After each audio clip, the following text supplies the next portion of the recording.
Welcome to another edition of Eye on the Issues. Today, we're talking about radiation and the impact on the human body that is exposed to that. And joining me now is Mary Olson. She is the founder of the Gender and Radiation Impact Project. Mary, thanks for taking time to talk about this topic, which I think is very important. Can you give us a little bit about your background? Yeah, I am actually an evolutionary biologist by education, and I was heading that direction when I took a lab job somewhat randomly out of college, ended up contaminated with radioactivity at the research level, very low levels compared to what we're going to be talking about, but nonetheless had impact on me. I learned a whole lot about it personally and reading up on it. And 5 years later, I found myself drawn to a policy job in Washington, D.C. on high-level radioactive waste, the very stuff that your state has been considering having a relationship with. And that was back in 1991. And I have since then worked on a number of major policy initiatives, including specifically the waste, but also plutonium, and now more recently, humanitarian impacts of nuclear weapons. And lots of countries and even states have been talking about and debating about nuclear waste storage, and nobody seemed to find a real solution to the problem. However, we still have nuclear energy plants being built and others continuing to operate. And one of the things that doesn't get talked about enough is what would happen to the human body with exposure to radiation. And that's what I really want to talk to you about today. And let's begin. Tell us what would happen to somebody if they got exposed to radiation, and have there been some instances that we haven't heard a lot about around the world when involving nuclear energy and radiation exposure? Well, let's call the big elephant in. We are constantly exposed to radiation. That is a given. We live on a planet that came with uranium and all of its byproducts. We live in a universe that dishes out radioactivity day in and day out. However, in 1942, human beings invented a way to tear matter into little shreds. How to do fission was discovered in 1942, and it hasn't stopped since then. And we have been making here on Earth elements that were not present during the millennia of our body's evolution, our creation, our growing up into being the bodies that we are today. These are novel radioactive elements like cesium and strontium, radioactive iodine, that simply were not there when our great-great-grandparents were walking the earth. So these are different. They're not the same as the natural elements.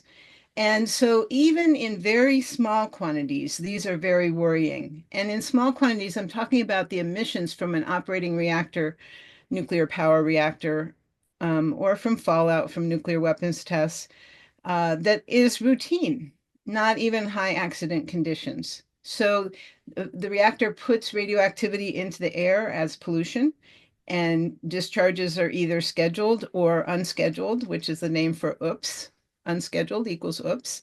Um, they're discharged into water.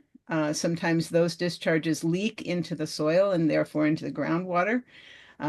So water can be streams, lakes, rivers, eventually to the ocean. Some reactors are right on the ocean.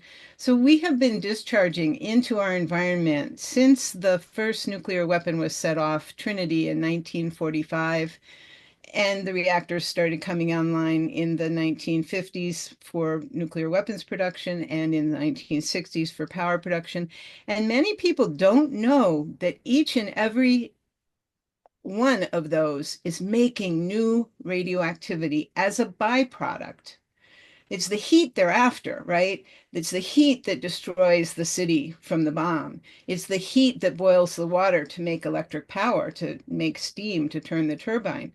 But the byproduct is massive amounts of this new types of radioactivity that are very dangerous because our bodies did not come from it. Our great grandparents' bodies did not adapt to these new fission products. So I can't emphasize enough that there is really no safe level of exposure. Even very small amounts are potentially going to cause cancer, fatal cancer, birth defects, and now we know also cardiovascular impacts that include heart attack and stroke. So all of the major causes of death in this country, there's not special cancer from radioactivity from reactors. It's not special. It's contributing to the cancer we're seeing all around us. The same with the cardiovascular impacts, the same with the birth problems. And quite frankly, infertility is a big one. People who can't get pregnant should really look at where they're living and what might be impacting those very delicate first steps of starting a new life. So the last thing I'll say before you get to your next question is, well, really, it comes to the level of our whole body, but radiation actually starts by impacting our cells.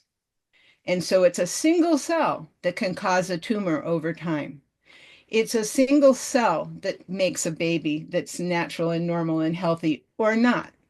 So it's really at the cellular level, and radiation is particles and waves that are basically called by some people, longtime friends, invisible bullets. And that's the most accurate description I can give you.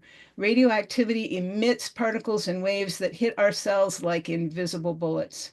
And some of those are repaired because our body is amazing. It can repair damage, but not all of it is repaired, and some of it is repaired incorrectly. And those are the things that lead over time to these long-term consequences, which are killing people all around us. And we don't even know that radiation is contributing. There's other sources that are causing cancer, sure. Other sources that are causing heart disease, sure. But contributing to the overall picture are these radiation exposures. When you talk about, when I talk about some of the accidents that have happened around the country and around the world, really from Chernobyl to Fukushima to 3 Mile Island to some problems they had down at the waste isolation pilot plant in New Mexico. Are there any examples or of the impact that those problems and those issues have had with the people that were working at these plants that you can describe for us that would give people a better understanding of how these accidents play out to the human body? Sure. Let's go back to nuclear workers for a second. Even without an accident, cancer rates are running 1 in 4 amongst nuclear workers. So that is something that has been acknowledged in various ways of compensation programs for those people.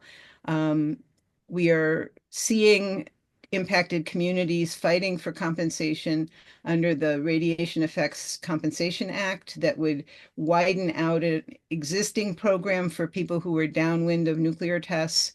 And these are well-documented cases of people suffering and dying from cancers that were caused by their exposure from atmospheric nuclear weapons testing. So then going to something like Chernobyl, it's a very political discussion about the large accidents, unfortunately. It shouldn't be, but people hang policy decisions on something like that. So you can find arguments that only 50 people died from Chernobyl, and that is the total number ever because the accident is defined by a number of days from when the reactor in Ukraine exploded and then it burned. But the burning isn't even considered part of the accident, according to some official ways of talking about these things in the world. And so they acknowledge that 50 people were directly impacted by fatal levels of radiation exposure, and that's it. Whereas one of the fathers of the nuclear age, Dr. John Goffman, who was a co-discoverer of plutonium, one of the isotopes of plutonium, was at Lawrence Livermore Labs and University of Berkeley, California, a very well-qualified individual, said that if you calculate over time, the amount of radioactivity that came out in the fire from Chernobyl and spread all across the Northern Hemisphere, especially in highly populated zones of Europe, this was a 1986 event that started. It has no end. That radioactivity ain't getting sucked back up. It's all out there. It's continuing to affect people today. So you do that calculation, and instead of 50 people, you get 5 million people. deaths, not dangerous disease that requires lots of treatment and care, deaths. So according to Goffman, it's 5 million. According to the International Atomic Energy Agency, it's 50. So I always say it's somewhere between 50 and 5 million. That I'm willing to say we are in a discussion about this, and it will probably go on for a very long time, just because the radioactivity is going to be there for a very long time. So, knowing what you know about how radiation is out there and how it impacts the human body, especially when it's at high levels, what goes through your mind when you hear about the continued development of both nuclear power and the resulting storage of nuclear waste? Okay, the first thing that goes through my mind is understanding that the irradiated fuel rods, they're also called spent fuel rods, they're called used fuel rods, they're all the same stuff, is the largest reservoir of human-made radioactivity on the planet. Commercial nuclear power operates 24/7. It's basically a nuclear bomb with a clutch on it. And all of those fissions are creating this additional radioactivity that is millions of times hotter, more radioactive than the uranium they started with. So all of those reactors running 24/7 when they're on have generated an enormous amount of highly deadly material. And an example that I love to repeat because I think it's so graphic is that if you took a single fuel rod, and there are now hundreds of thousands, if not millions, of single rods, um, put it on a highway, get on a motorcycle, be going 60 miles an hour when you go by that fuel rod, which is 20 feet long. In the seconds it takes to go by those 20 feet with that fuel rod, you just got a lethal exposure of radiation and you will die. You won't die right then and there. You will die in the next few weeks and with an incredibly painful and horrific death. So this stuff is not, it's portrayed once it's in the containers that it's stored in, and then people talk about the amount of radiation coming off those containers. And that's so disingenuous because the stuff inside is what we're worried about. It's the stuff that's going to be hazardous for over 1 million years. So is that container going to keep it in there? No, it's qualified for 20 years, possibly 40. So we need to know what this stuff is. This stuff is deadly. It will kill you instantly. And I am not exaggerating. This is kept under 12 to 20 feet of water for shielding at the reactor sites, and then transferred into large containers. And then those containers would be on trucks and trains if they were moving the waste to another location. And you get 6 chest x-rays an hour at 6 feet from that container. So it's even in the container with shielding, putting out exposures that you might agree to in a hospital. You might get benefit from them if you need them, but these are undisclosed with no opportunity for the general public to give consent. And it's simply cranking up the infertility, the birth defect problems, the heart problems, and potentially the cancers. So this is a genie that we can't get back in the bottle, but we're going to have to figure out how to live with it. So, what do you say to both lawmakers and residents in a state like Wyoming that is apparently considering becoming a storage location for spent nuclear waste? Clearly not right now, but possibly down the road. What do you say to them to kind of raise the warning level, if you will, or however you need to explain it so that they do the homework they need to do to make a good decision? Well, it's agreeing to become the nanny for material that will kill you and your children and your grandchildren and your great-grandchildren for, the next 1 million years. And the reason I think that is the case, having worked on radioactive waste policy on Capitol Hill as a registered lobbyist in the 1990s, is that there is absolutely no guarantee that a site is only for storage on a temporary basis unless there's a permanent program, a permanent site. And I, for one, believe that if the waste is going to be moved, it should be moved the least distance possible for each each bit of it, which suggests to me that maybe it's not a single site solution. Maybe there's some other consolidation model besides one site because you end up with millions of shipment miles, which spell out many accidents. I think it's five really bad accidents in 20 years for the amount of waste there was in the 1990s, but now we've continued to generate it. And by really bad accidents, I mean fire carrying irradiated fuel particles.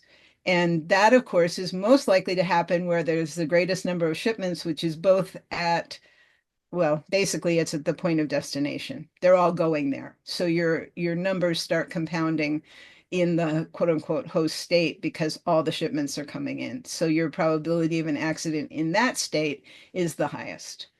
So do I actually think that moving the waste is necessary? I do, because in many situations, the reactors are on water. They are all on water. And because of climate change and other factors, those sites are becoming less and less qualified um, due to flooding and sea level rise. But finally, these containers are simply not qualified for the job of containment.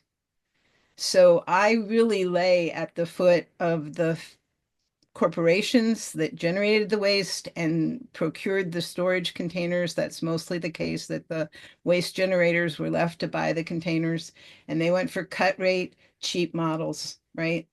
And we, as those who will be impacted by this, and that's really everybody, not only people in a state that consider the storage, it's all the transportation routes, it's all the places where the waste is now, need better containers because what's being used right now is just, excuse the term, but shoddy. And what's being used right now when it's not under the water, I guess, are the casks, I guess as they refer to them. Some are very thin walled and some are thicker walled. Is that correct? It's true, but the biggest problem is the materials and whether they become brittle from the radiation itself, whether they're subject to moisture, corrosion. There's just a whole portfolio of factors that I'm really not an expert on, but I certainly have studied. And the containers we have today truly are for 20 to 40 years, and some of them are now approaching 40 years. So buyer beware. That's really the big statement here for Wyoming. Buyer beware.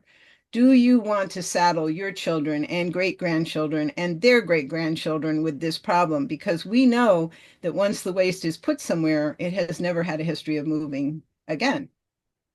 Hasn't left the sites where it's been made, and the waste that has been moved because of extenuating circumstances has not moved again. And on a national level, in respect to the leadership on dealing with this spent nuclear fuel, you don't hear a lot about it in the news. Is there any effective leadership happening right now, or are people slow walking this? Well, the biggest problem is that the original program, which dates back into the 1980s and before, um, featured putting all of the irradiated fuel from commercial nuclear power and quite a bit from the weapons program on top of an active magma pocket at Yucca Mountain. Now, there was all the signs and symptoms of this magma pocket for any geologist with their eyes open before they started characterizing it for a nuclear waste repository. But originally, it was one of three being characterized, and the assumption was that it would be disqualified because if anybody looked at it with any kind of good eyes, they'd see the row of lava cones like the Hawaiian Islands, where the youngest cone is closest to Yucca Mountain and pointing directly at the part where they dug the tunnel to start putting the waste. And there's data from satellite tracking of the crust expanding. There's upwelling of hot water. There's, like a long inventory list of magma pocket symptoms, including the Department of Energy's own environmental impact statement having to evaluate a magma eruption through the waste as a credible scenario. And believe it or not, they did that, and then they cooked the books on the math for the exposures that would result. So, yeah, it's like I talk about this and I sound like I'm a raving maniac because it's all too hard to believe that adult people would actually engage in that kind of frivolity with this type of hazard. But it goes back to that idea of, well, do you have an idea for how to solve the problem? Says the executive. And the techie guy says no. And the executive says, well, then we don't have a problem. Hmm. We That's do very have a disturbing. problem. Yeah. We do have a problem. And so, I guess the bottom line for this is the people of Wyoming just need to do their homework. And in order to do that, are there any websites you might send them to where they can find out a little bit more about the potential impact of something like this? Yes, I would tell them to go to the State of Nevada Nuclear Projects Office because today the Department of Energy is talking about consent-based siting for nuclear waste. Nevada said no, and then they got overridden by Congress. So they have spent many years and lots of money characterizing the site parallel to the shoddy work done by the Department of Energy and have over 100 technical contentions based on mainly the issue of the magma pocket that I point blank talk about. They talk about it more in terms of instability of the geology, blah, blah, blah. But it's a treasure trove. It started in the 80s. They've continued, well, started when there was a website, and they've been continuing to update the materials daily. So that's the biggest source of information today. Um, there are other individuals I can refer you to who have also worked on, had front row seats. Um, I was there when the Department of Energy declared that it was an unavoidable delay that then put it on the courts to allow the reactors to buy the storage containers. And that was a move forward because the waste was piling up in the pools and something needed to happen. It's just unfortunate that then it became backroom deals between corporations and not out in the um, good sunlight and sunshine of your job of looking at it with the Sure. public's eye. Sure. And you had mentioned in the beginning about your own exposure. Is there anything you can kind of enlighten us about that, if you wouldn't mind? Yeah, I don't mind. I was a paid research assistant, and there was a little plastic petri dish that was not marked for having a radioactive material in it the day before.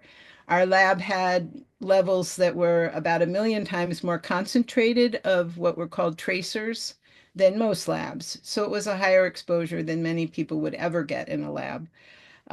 But as I say, it's nothing I can't live with. And here I am.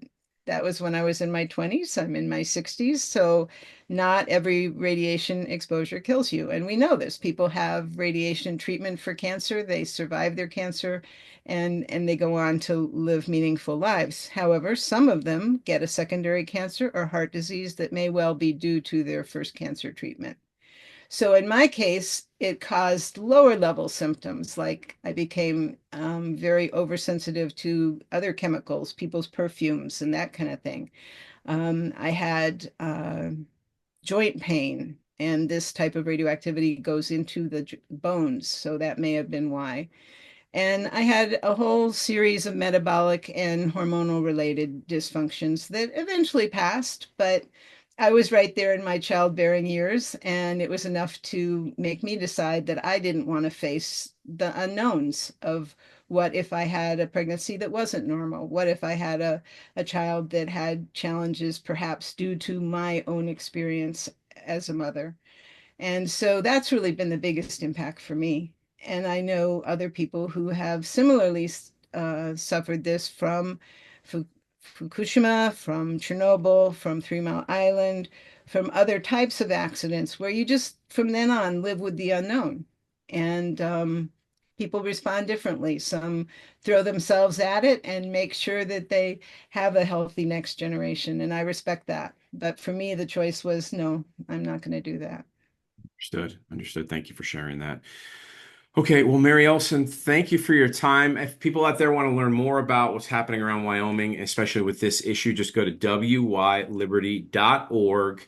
And Mary, thank you again for taking time and sharing your story with us. Thank you for having me. You bet.